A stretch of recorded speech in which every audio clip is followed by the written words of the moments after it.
राजस्थान विधानसभा चुनाव की तैयारी करते हुए अब भाजपा ने भी अपनी पूरी कवायद तेज कर दी है और भाजपा ने जिस तरह की घोषणा की थी कि वह राजस्थान में परिवर्तन संकल्प यात्राएं निकालेंगी, अब उन यात्राओं का कार्यक्रम तय हो चुका है और 4 दिशाओं से 4 यात्राएं शुरू होंगी जो राजस्थान के अलग अलग विधानसभा क्षेत्रों से होती हुई करीब 9000 किलोमीटर का सफर तय करके जयपुर में होंगी। फिर जयपुर में भाजपा एक बड़ी सभा करके मैसेज देगी कि वह किस तरह से सत्ता में वापस आने वाली है।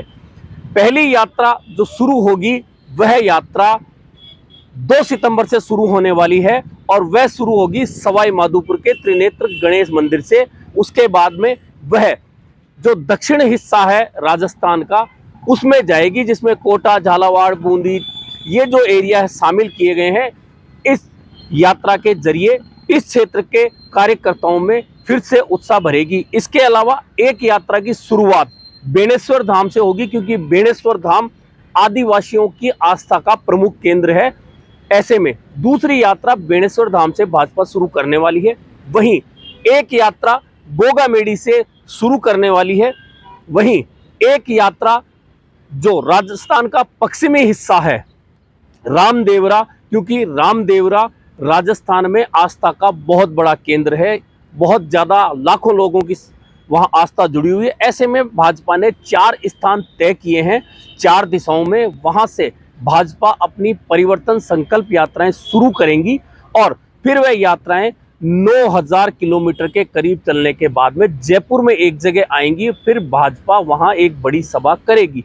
लेकिन सबसे बड़ी बात यह है कि इन परिवर्तन संकल्प यात्राओं के लिए भाजपा ने किसी भी एक चेहरे को जिम्मेदारी नहीं दी है और ना ही परिवर्तन संकल्प यात्राओं के जरिए भाजपा ऐसा कोई संदेश देगी कि भाजपा का चेहरा फला नेता हो सकता है।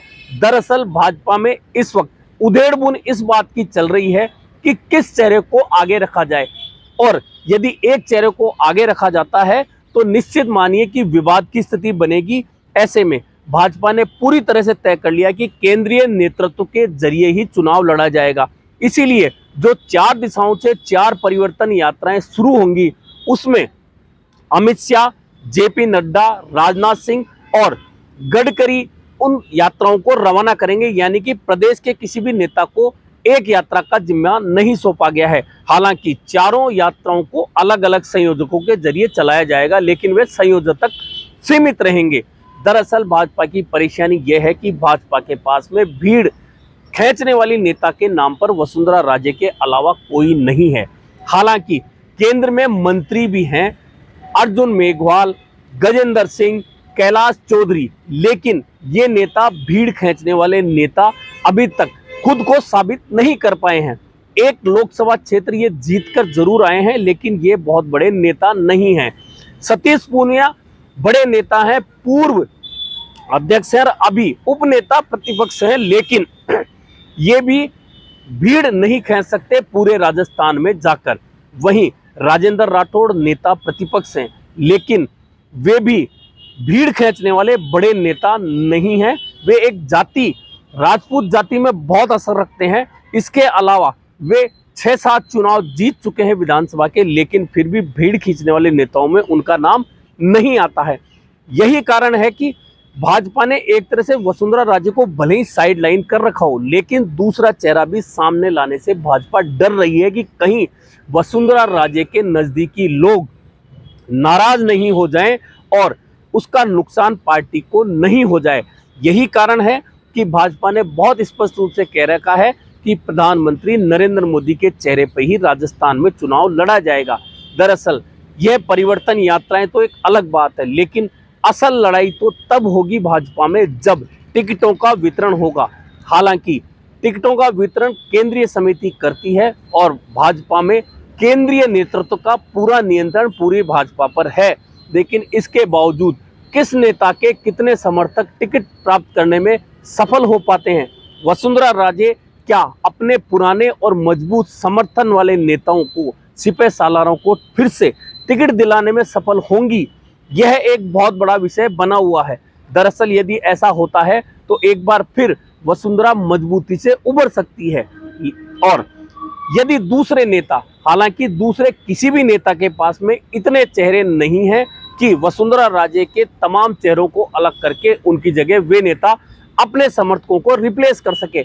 ऐसे में भाजपा टिकट वितरण में बहुत आसानी के साथ सब कुछ अपने हिसाब से नहीं कर सकती है। ऐसे में काफी दिलचस्प होगा कि परिवर्तन संकल्प यात्राओं के बाद बनने वाले माहौल के अलावा भाजपा यदि पुराने और नए लोगों को समाहित करते हुए, सभी नेताओं को खुश करते हुए टिकट वितरण कर पाती है तो उसके लिए बहुत अच्छी संभावनाएं बनेंगी। लेकिन यदि विवाद बढ़ता है तो आज की जो स्थिति है, जिसमें कि कांग्रेस ने भी पूरा जोर लगा रखा है सरकार रिपीट कराने के लिए, लेकिन कांग्रेस में भी परेशानी वही है कि कांग्रेस चेहरे बदलने से डरती है, प्रयोग करने से डरती है, जबकि भाजपा प्रयोग करने से कभी नहीं डरती है। आपको याद होगा 2019 का लोकसभा चुनाव, जब वसुंधरा राजे सिंधिया के नेतृत्व में विधानसभा का चुनाव बीजेपी हार चुकी थी और भाजपा के उन नेताओं को टिकट दिया गया था जिन्हें वसुंधरा राजे समर्थक नहीं माना जाता, और वसुंधरा राजे समर्थक कई सांसदों के टिकट काट दिए गए थे। इसके बावजूद राजस्थान में कांग्रेस की स्थिति इतनी खराब थी कि पूरी 25 सीटें 19 में, 14 के बाद फिर 2019 में भी भाजपा के खाते में गई थी। ऐसे में पूरा गुणा भाग जोड़ बाकी भाजपा कर रही है और असल जो रंगत भाजपा की देखने को मिलेगी वह इन परिवर्तन संकल्प यात्राओं से ही मिलेगी कि बिना वसुंधरा राजे के चेहरे के या बिना किसी अन्य चेहरे को सामने लाए भाजपा की ये चारों परिवर्तन संकल्प यात्राएं जब निकलेंगी तो क्या जनता में यह स्वीकार होंगी, क्या जनता इन यात्राओं में आएगी, कार्यकर्ता इन यात्राओं में जुड़ेगा, इस पर बहुत कुछ भाजपा का भविष्य निर्भर करेगा। ऐसे में अब आने वाला सितंबर महीना, जिसमें कि परिवर्तन संकल्प यात्राएं पूरी होंगी, उसके साथ ही टिकट वितरण का एक फार्मूला भाजपा तैयार कर लेगी, तभी पता चलेगा कि इन परिवर्तन संकल्प यात्राओं से भाजपा को कितना फायदा हो रहा है, कितने लोग इनसे जुड़ रहे हैं और किस तरह का माहौल भाजपा के पक्ष में बन रहा है। ऐसे में सितंबर महीना भाजपा के लिए काफी क्रूशल रहने वाला है।